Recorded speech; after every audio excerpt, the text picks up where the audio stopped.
Hey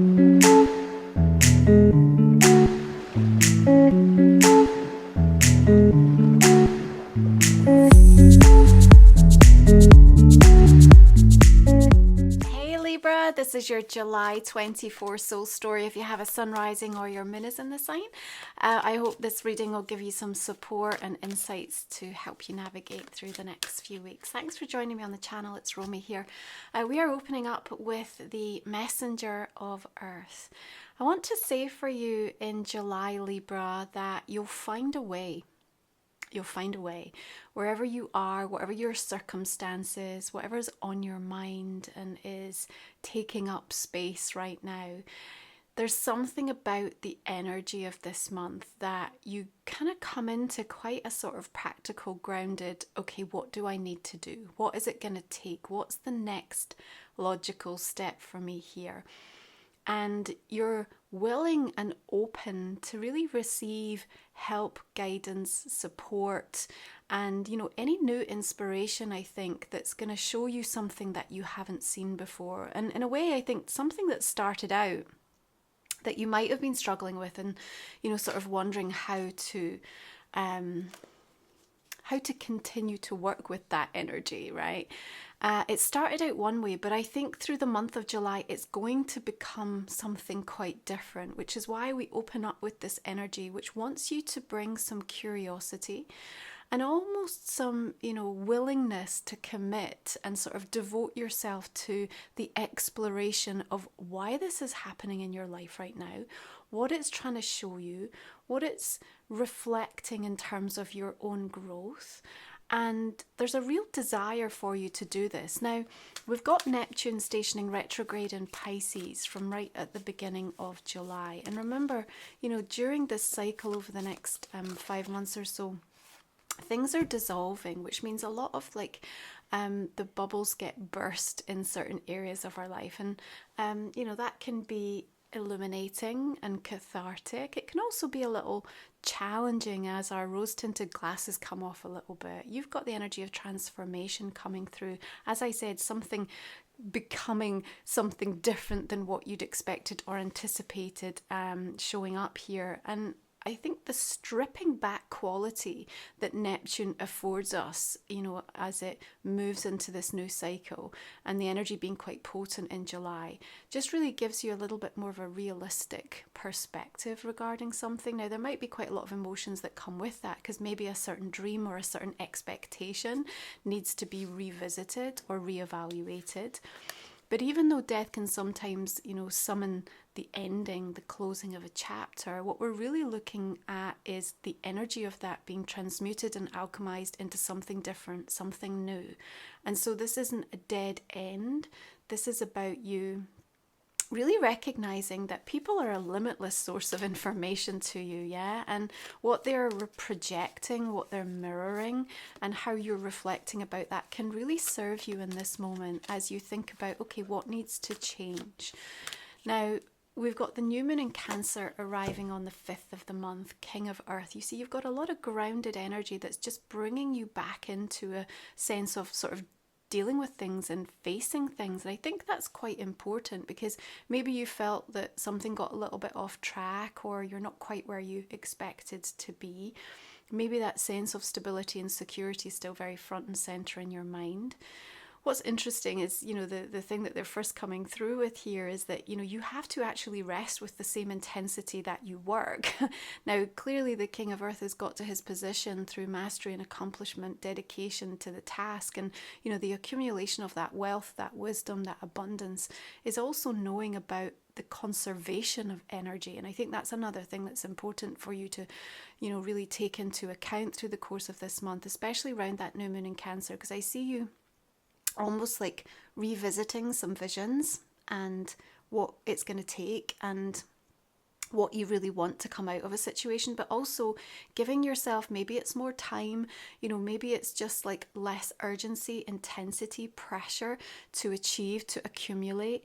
And, that doesn't mean you don't want it as much. It just means that, you have to choose yourself more often in the month of July. And I think that's about also finding the balance in terms of like reciprocity, how much you're giving, where your energy is going right now.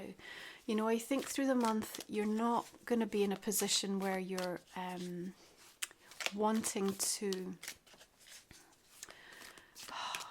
let go. Like, I don't see that. I think there's almost like an opportunity for you to kind of like double down with something. So there is a sort of determination that also is birthing, I think. Remember, we're in 10th house energy for you, which is very much, instilling this, like, I've got to reach this milestone. I need to kind of carve my way. This is putting a firm focus and spotlight around your career and how you show up in the world. And justice is coming through and saying, look, there's a karmic kind of rebalancing of an event or a situation in your life, but you sort of have to be a component to that. You have to sort of show up with your energy, and you also have to come in with the right kind of a mindset. So I think this is also a time for you, again, around this new moon and in that first week or two in July, where you need to be asking the questions like, what if I do have what it takes? What if this does go better than expected? What if the best is yet to come? What if this was a perfect arrival at a destination that was then going to bring me everything I wanted and more? Like, you have to start playing with that idea and sort of bending your own reality in a way, because a continuation of observing some of the things in your life that are not serving or working almost puts you in a more troubled, a more resistant, and a more frustrated stance. And justice is coming in to kind of karmically clear the decks of something. But remember, that's the hand of fate. So it's almost like there's nothing for you to do. You have to step back and be in a receiving energy, that if there is a redirect or a change or something that you need to now focus or prioritize, like, the universe is going to show you exactly what that is through the month. Now, I do see you having important conversations that also seem like they're bringing about some sort of shift or change in regards to how money is being spent, how money is being directed or saved, or the direction of resources. There's something about needing to look at making an adjustment as to where money is going. Okay, so keep that in mind. Could be some important conversations. We've got Pallas Athena, the asteroid goddess, going direct in Scorpio on the 9th of the month. And remember, she's all about bringing through strategy. In retrograde, we had some difficult conversations about that. Now, as we illuminate through this month, it's like, okay, there's a better way. And remember, Scorpio also links with that energy of transformation. There's like a rebirth going on here. Now, you've got the 9 of water, 9 of cups. Here's the wishes, hopes, and dreams that you're holding really precious. Now, as I said, with Neptune stripping back, some of our fantasies, some of the expectations and the hopes that we've held feel like perhaps they're dissolving, or kind of there's a shattering coming through. But that doesn't have to be negative. It just kind of leaves us with the things that are actually really valuable and we can continue to build and to work on. I also see that this clearance, this karma, this balancing out, and for some of you it may well pertain to a legal situation, also seems to have a positive outcome for you. The thing that's funny, and we all know it to be true, is that you think you'll always feel better in the attainment or the accomplishment or the outcome of a specific reality, and then when it happens, there's still that perhaps feeling of restlessness or being unfulfilled, or it hasn't satisfied us enough.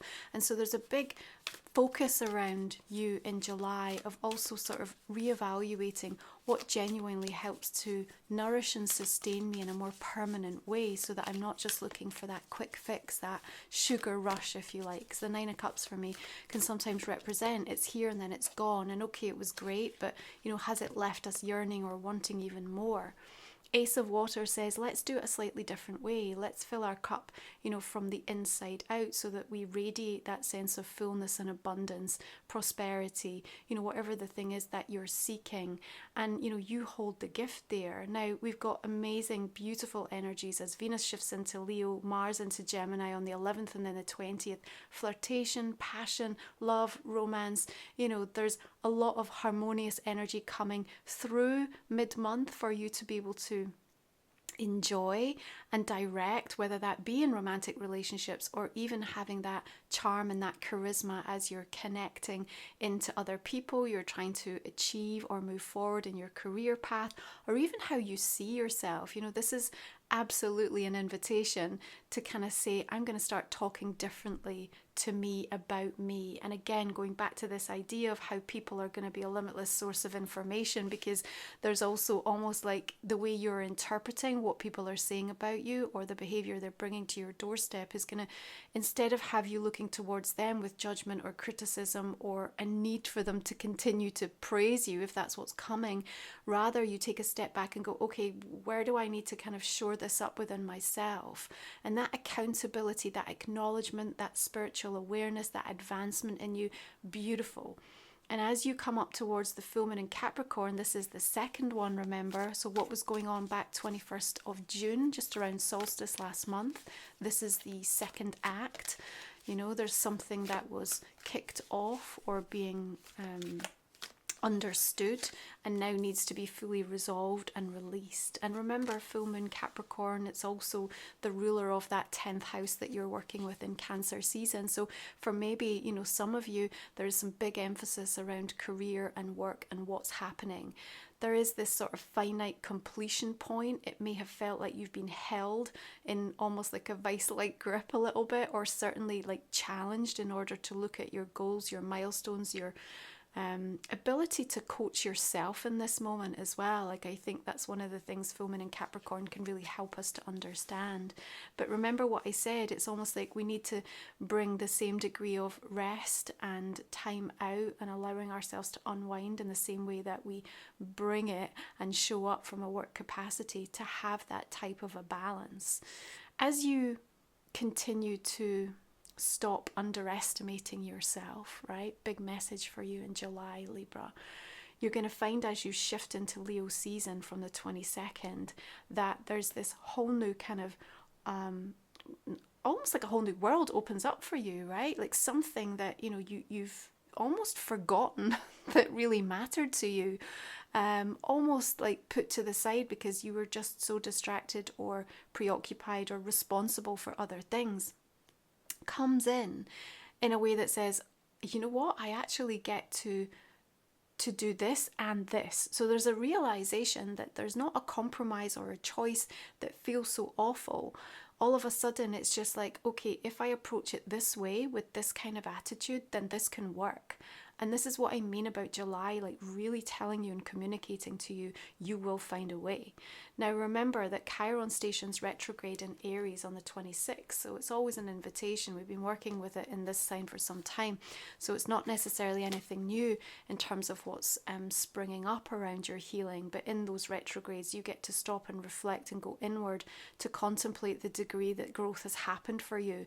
How are you now with the triggers, things that always used to, really rile you up, or the way that people could really kind of get to you? To what degree are you able to manage and regulate your own emotional responses? There's going to be a lot of that coming in toward the end of July.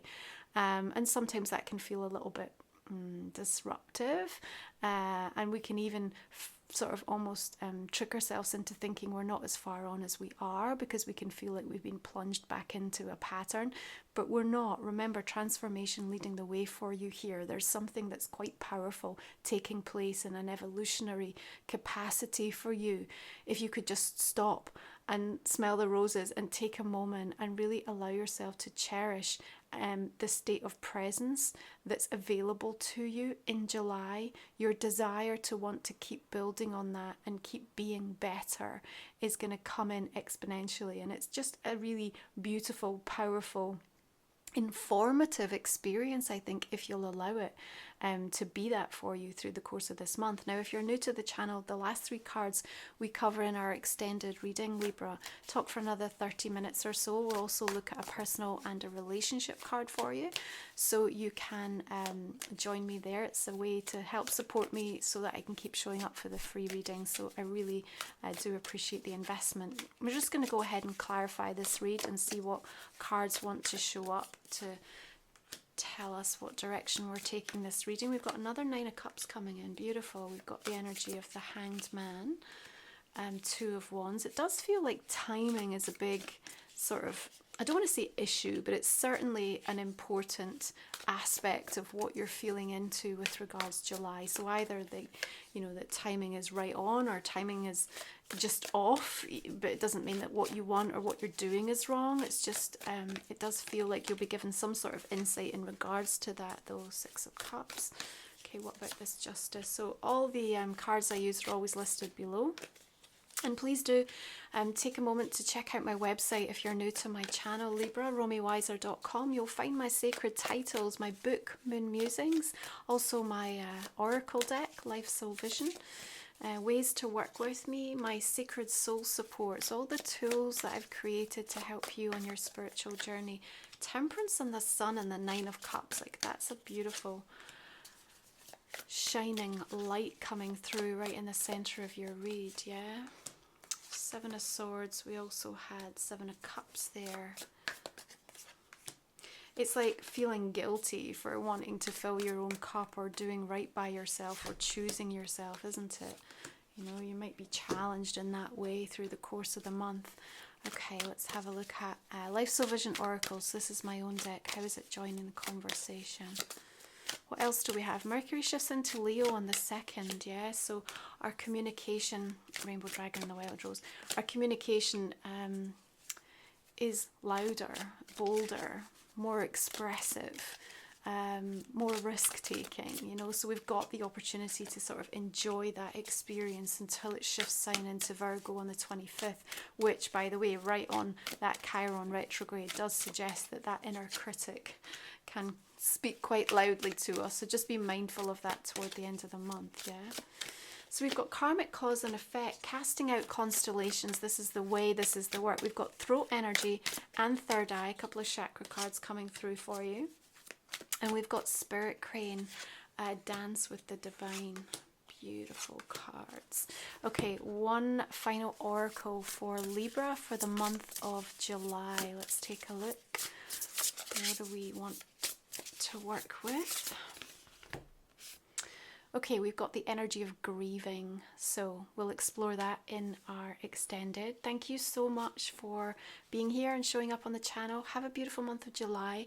I hope you'll join me on the extended, and I will see you again next time, Libra. Bye for now.